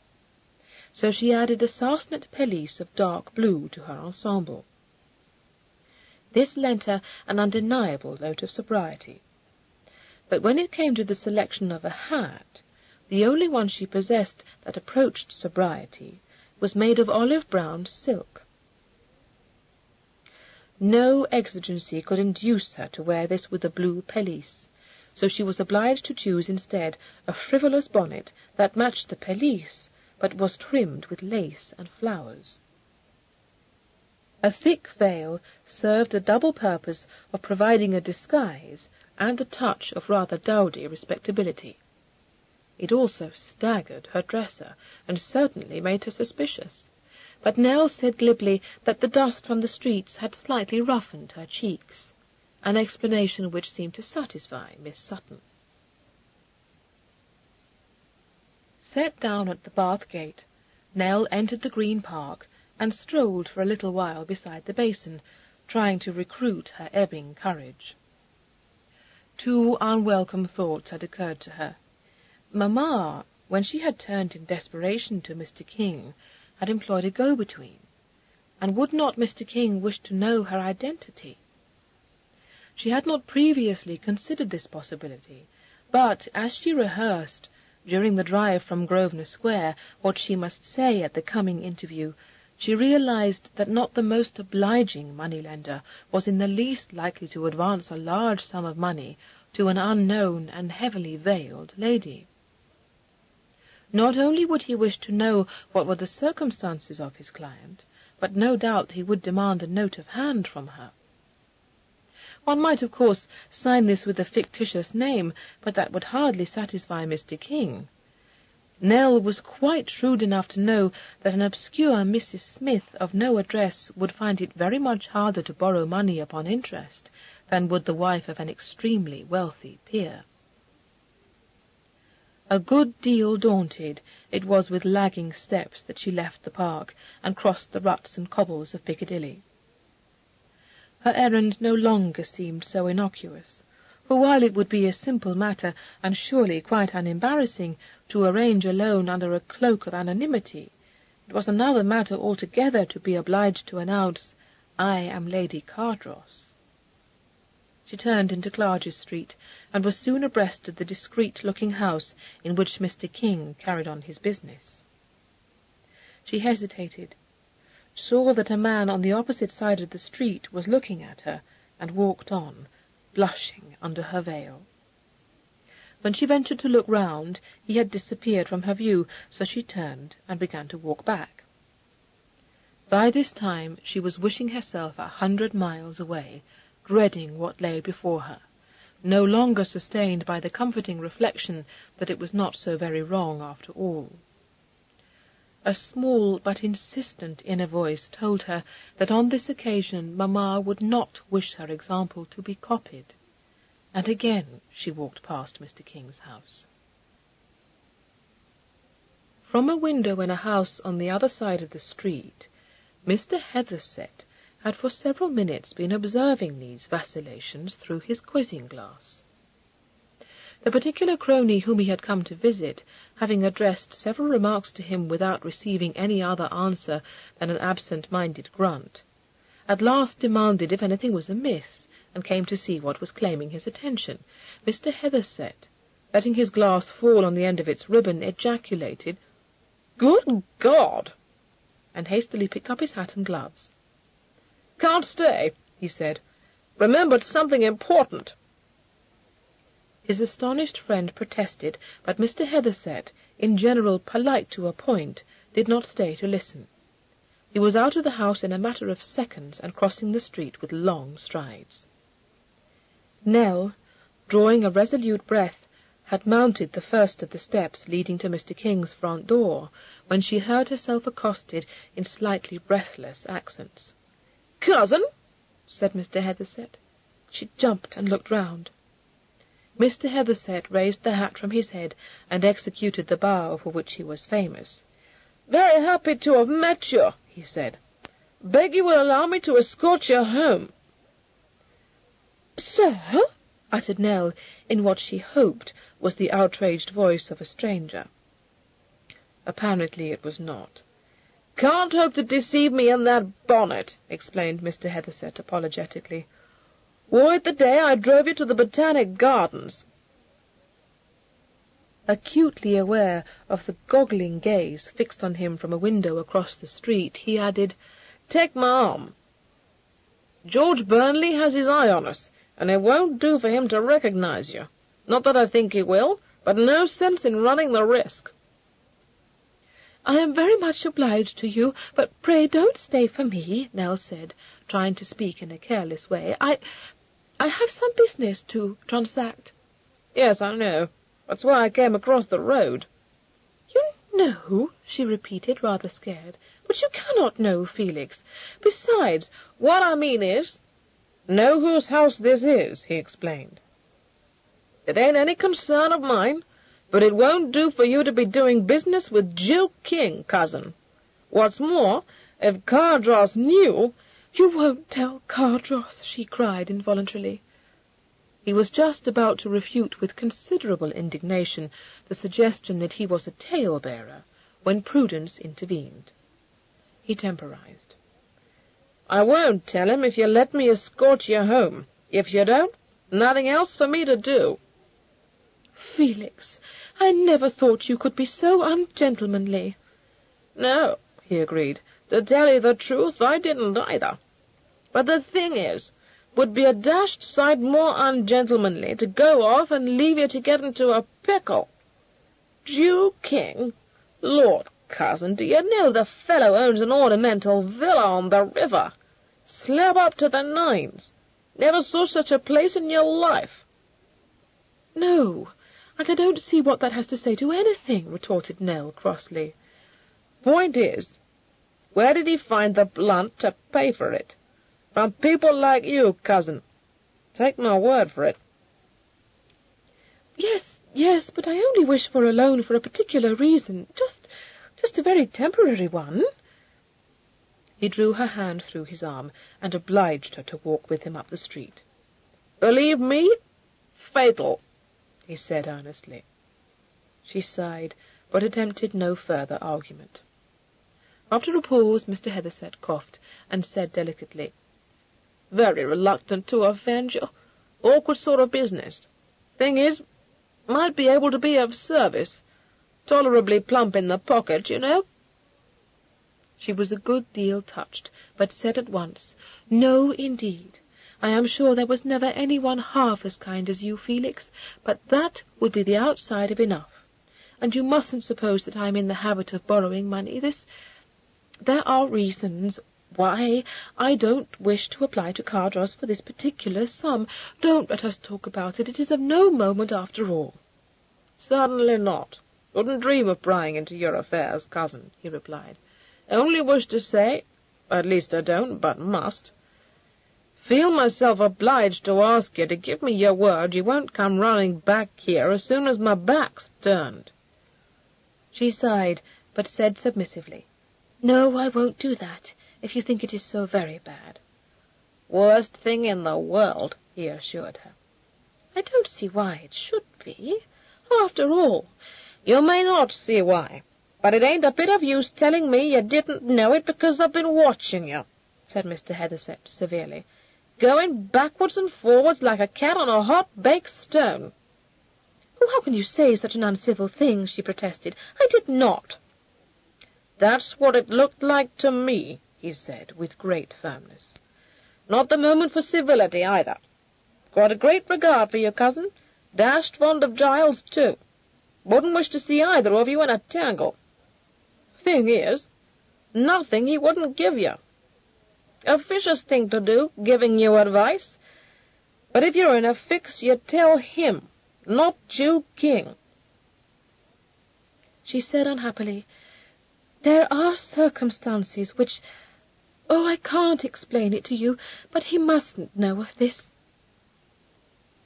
To her relief, he forbore to press her. She would have been dismayed, however, had she known the construction he had put on her words. Mr. Heatherset, who had so strongly disapproved of his cousin's alliance with any member of Lord Pevensy's family, had now the doubtful felicity of realizing how just had been his objections to the marriage. If Nell had incurred a debt she dared not disclose to Cardross, it was as plain as a pikestaff that she had embroiled herself in her brother's chaotic affairs. In Mr. Heatherset's view, that was almost the only form of expenditure Cardross would not tolerate in his wife. Probably he would not take gaming debts in good part either, but Mr. Heatherset did not think that Nell was a gamester. He had once struggled to support her through several rubbers of whist, an experience which had left him in doubt of her ability to distinguish spades from clubs. He had made his offer to rescue her from embarrassments in good faith, but he was considerably relieved by her instant refusal of it. He enjoyed a considerable independence, but the last settling day at Tattersall's had not been happy, and to have advanced what he feared must be a very large sum of money to Nell must have left him in uncomfortably straitened circumstances. It might also, if the truth leaked out, have involved him in a quarrel with Cardross, who would certainly feel that he had behaved in a very improper way. Cardross was a man of calm judgment, so it was perhaps unlikely that he would suspect his cousin of having formed a warmer attachment for Nell than was seemly. At the same time, there was no predicting what crack-brained notion a man deeply in love might take into his head, and Mr. Heatherset was uneasily aware that by assuming the role of Nell's cicisbeo-in-chief, he had certainly laid himself open to attack. nor had he the smallest desire to contribute towards Dysart's relief. Mr. Heatherset, a gentleman of the first respectability, and a high stickler in all matters of taste and conduct, disapproved unequivocally of such dashing blades as Dysart. Such feats as jumping one's horse over a loaded dinner-table awoke no admiration in his breast, for anything that set people in an uproar was bad ton, and to be in bad ton was to be beyond pardon. The world of fashion might embrace all manner of men, the out-and-outers, the tulips, the dashies, tippies, and bloods, but the first style of elegance could only be achieved by those whose dress and deportment were characterized by an exquisite moderation. Dysart was never moderate. In the saddle he was a hard goer. On the road his ambition was to give the go-by to every other vehicle. In the gaming-room, not content, like Mr. Heatherset, to sport a little blunt on the table, he played deep. He engaged in hare-brained pranks, and the chances were that if you met him any time after noon you would find him ripe already. None but the very straight-laced objected, of course, to a man's becoming foxed during the course of a convivial evening, but either Dysart had an uncommonly weak head, or he was carrying his drinking propensity beyond the line of what was acceptable. As for his debts, he had been monstrously in the wind at the time of his sister's marriage, and he had had ample time, since being relieved by Cardross of his more pressing obligations, to run himself to a standstill again. It would be typical of him, Mr. Heatherset considered, to apply to his sister for succour, and ridiculous to suppose that she could bring herself to deny him. He did not blame her in the least, but he was strongly of the opinion that such reckless generosity ought to be checked before it had run to such lengths as must put her, as well as Dysart, heavily in debt. A hazy recollection of the appalling load of debt under which Devonshire's mother had died flitted through his mind. Astronomical figures had been whispered, probably false, for no one knew the exact truth, but it must have been a monstrous sum. It was said she had lost a huge fortune at play. Queer sort of fellow the old Duke must have been not to have known what his wife was about, thought Mr. Heatherset. Things would never get to that pitch of disaster in Cardross's household, of course. Still, they might become pretty bad before he discovered what was happening. He was rich enough to be able to stand the nonsense, but Mr. Heatherset had a very fair idea of what his feelings would be if he found Nell out in such deception. Someone, he decided, ought to drop him a hint now, before any serious mischief had been done, and while he was still so much in love with Nell that he would find it easy to excuse her folly. He was inclined for a moment to regret having promised Nell he would not betray her to Cardross, but as soon as he played with the notion of making such a disclosure to his cousin, his imagination boggled at it. Under no circumstances could he have done it. The proper person to intervene was Lady Pevensey, and had she been in town he might, he thought, have contrived to hint her on to the trouble. Only she was miles away, tied to that ramshackle husband of hers, and there was no saying, after all, that she would see the matter as she ought. She had never seemed to Mr. Heatherset to have much more wit than a pea-goose. Besides, she doted on Dysart so fondly that she might possibly think his interests of more importance than Nell's. Nell's voice, would-be cheerful but decidedly nervous, intruded on these ruminations. "You are very silent," she said. "I beg pardon," he said. "I was thinking." About this?" she asked anxiously. "No," he said unblushingly. "Thinking we should take a look in at Gunter's. You'd like an ice, I dare say. Just the thing." She thanked him, but declined the treat. She would have declined the offer of a chair to carry her home too, but on this point Mr. Heatherset was firm, knowing well what was due to her consequence. To be strolling through the streets of London with only himself as escort would not do for Lady Cardross. So he beckoned to a couple of chairmen before suggesting to her that he should do so, handed her into the chair, and completed his politeness by walking beside it to Grosvenor Square, and engaging her in a commonplace conversation that gave her to understand that he had dismissed the episode in Clarges Street from his mind.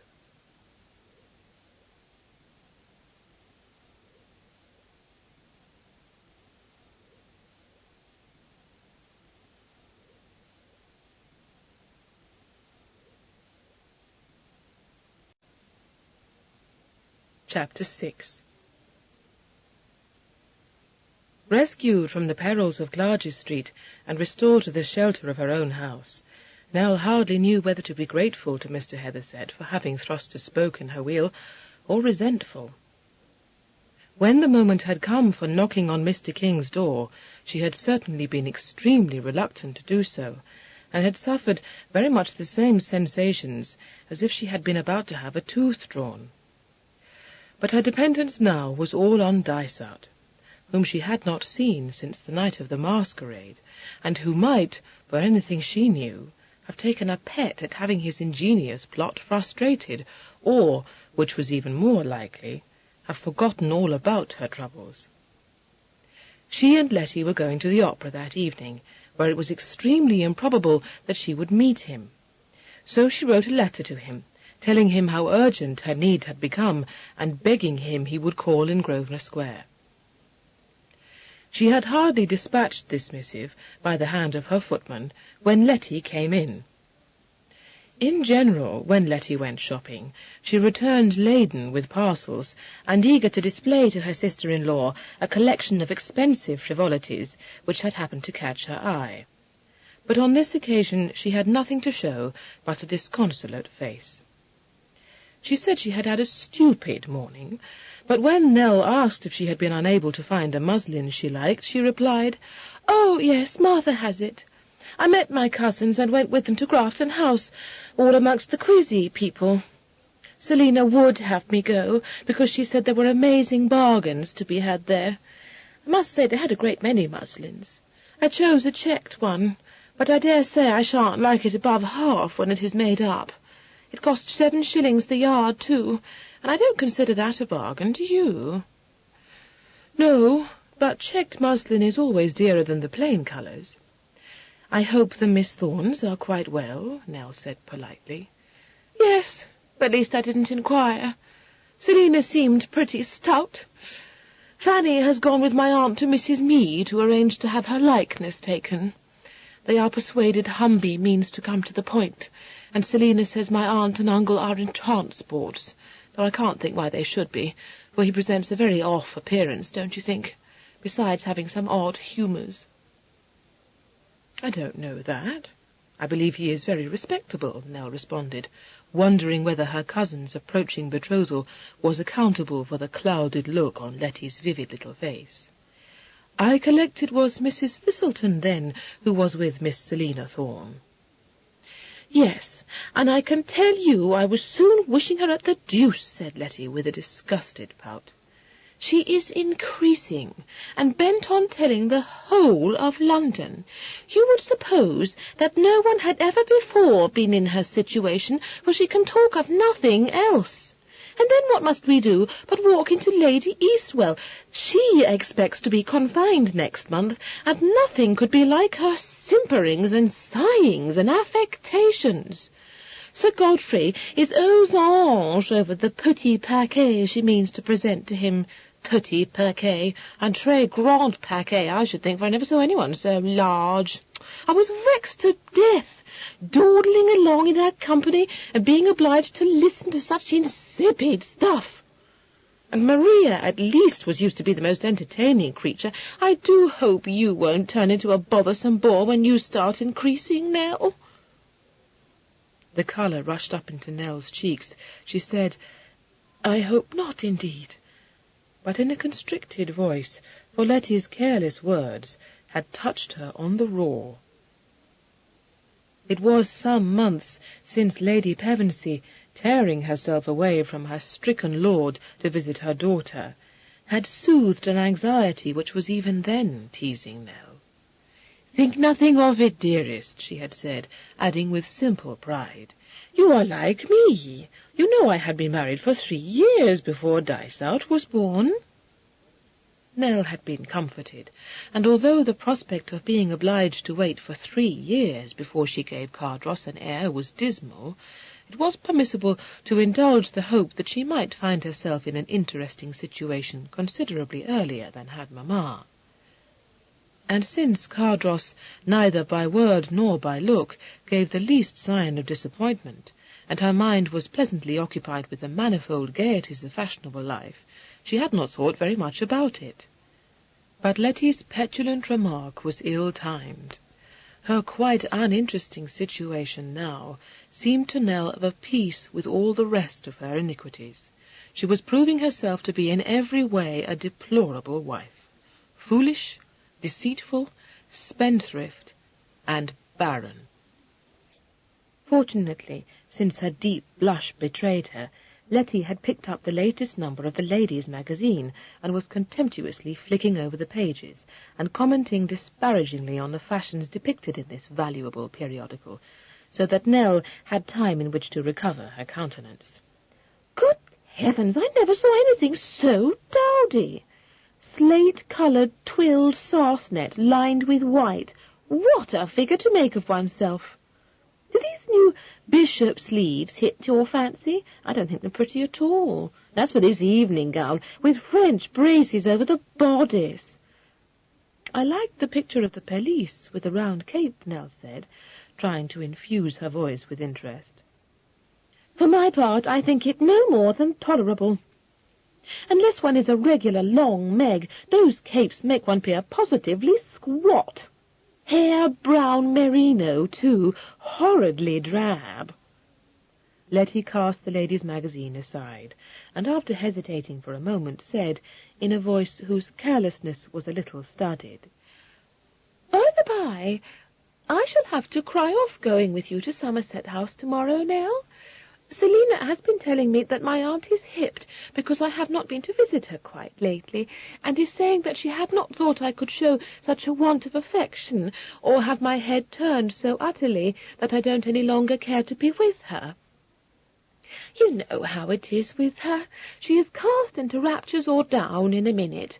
So, if you do not very particularly wish to look at pictures tomorrow, I dare say there will be a dead bore, too. I think I should go to my aunt's and make her comfortable again." Nell agreed to it, though she might, had she been less preoccupied, have wondered at Letty's sudden concern for Mrs. Thorne's comfort.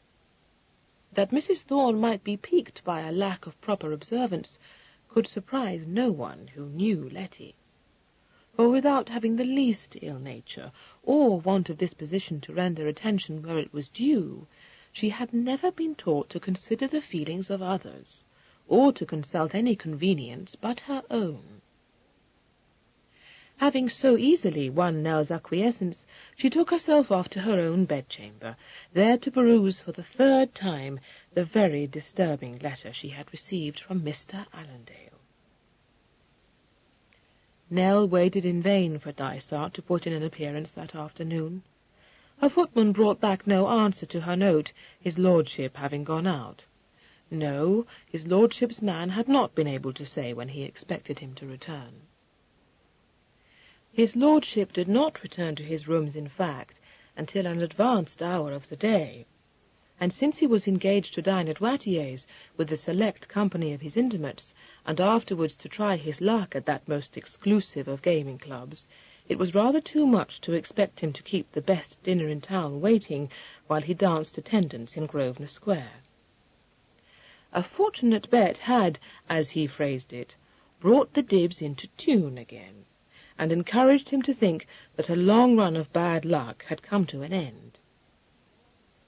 With a little ready to sport on the table, there was no saying but what he might by the end of the evening be in a position to settle any number of damned dressmakers' bills, and through no more exertion than was required to cast, instead of the worst chances in the game, a few winning nicks.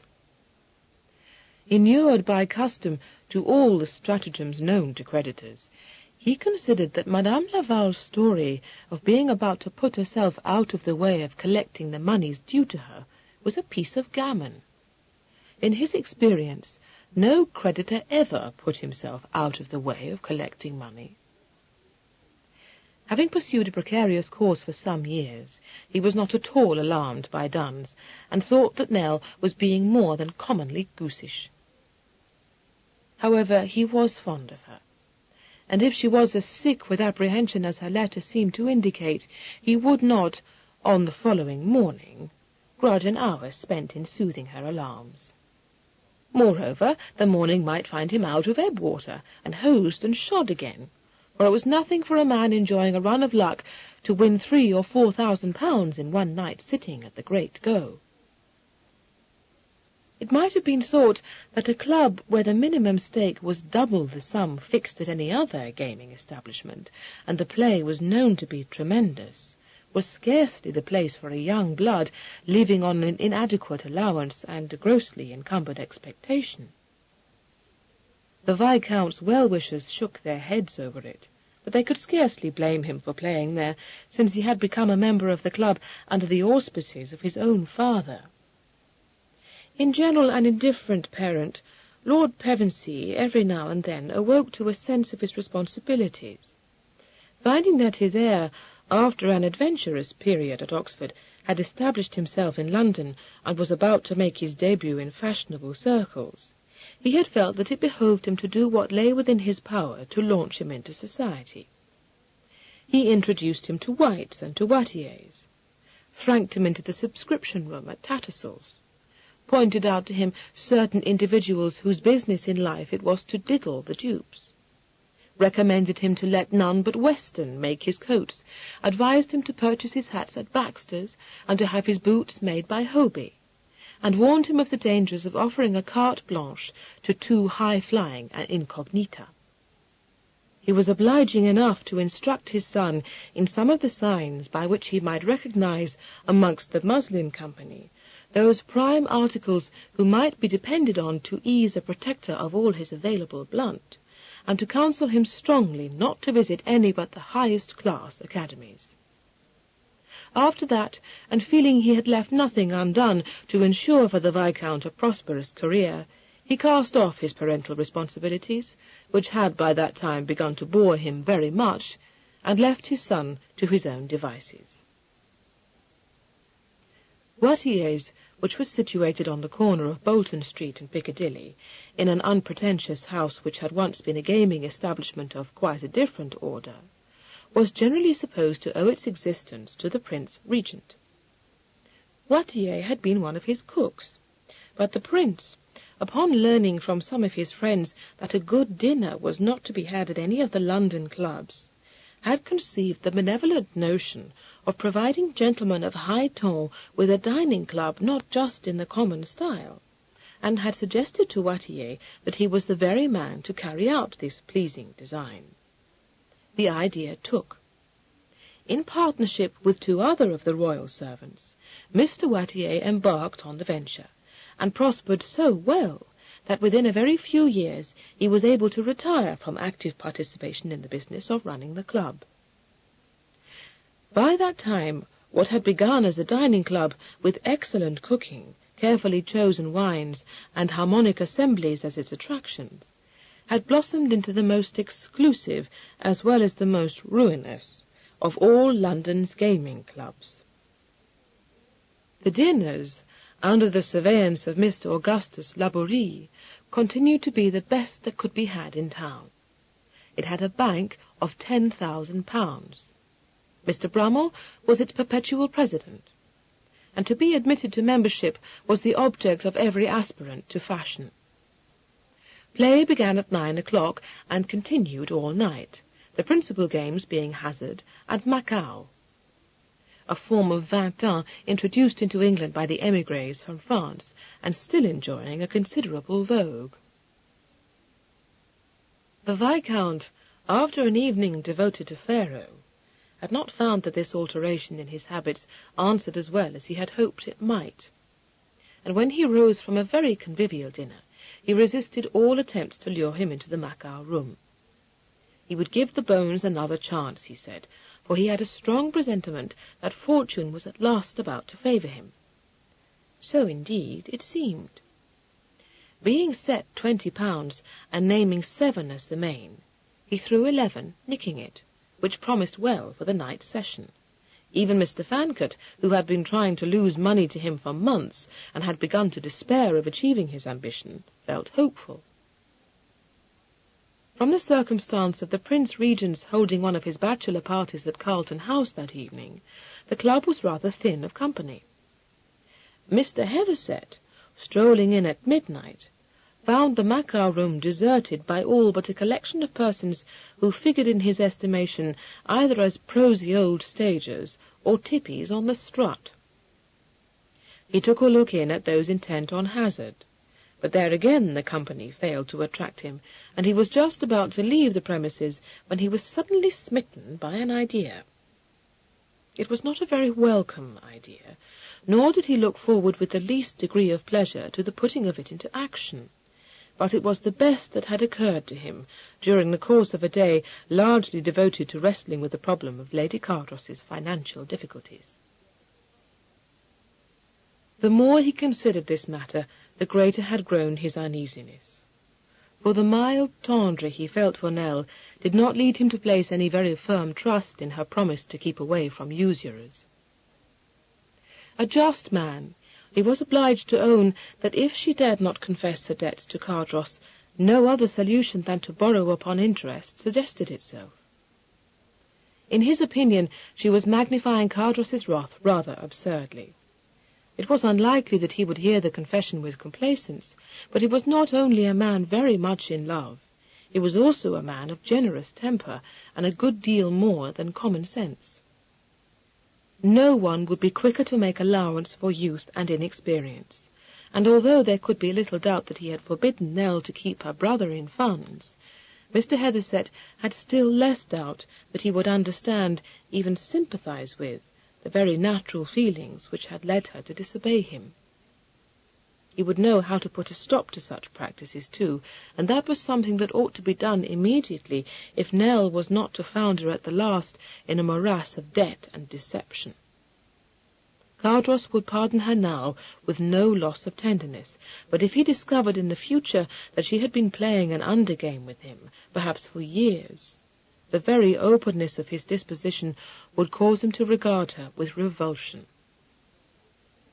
Mr. Hethersett, gloomily pondering, had reached the conclusion that although it would be of some advantage if his cousin were to be put in possession of the facts by almost any agency, the only happy outcome to the affair would be for Nell herself to make the disclosure. But when he had urged her to do so, she had recoiled from the suggestion, and had begged him in considerable agitation not to betray her to Cardross. The suspicion had crossed his mind that all might not be so well with that marriage as appeared on the surface. Thinking it over, it occurred to him that the couple were not as often in company together as might have been expected. It was not, of course, in good ton for a man to live in his wife's pocket, but the cynicism which had prompted the higher ranks of the previous generation to regard marriage as a means of advancement or convenience was going out of fashion. Amongst his father's contemporaries, Mr. Hethersett knew of more than one man who could never be sure how many of his lady's offspring had been fathered by himself, while the number of middle-aged couples of the first stair who never willingly spent as much as half an hour together was past counting. But that sort of thing was going out of fashion.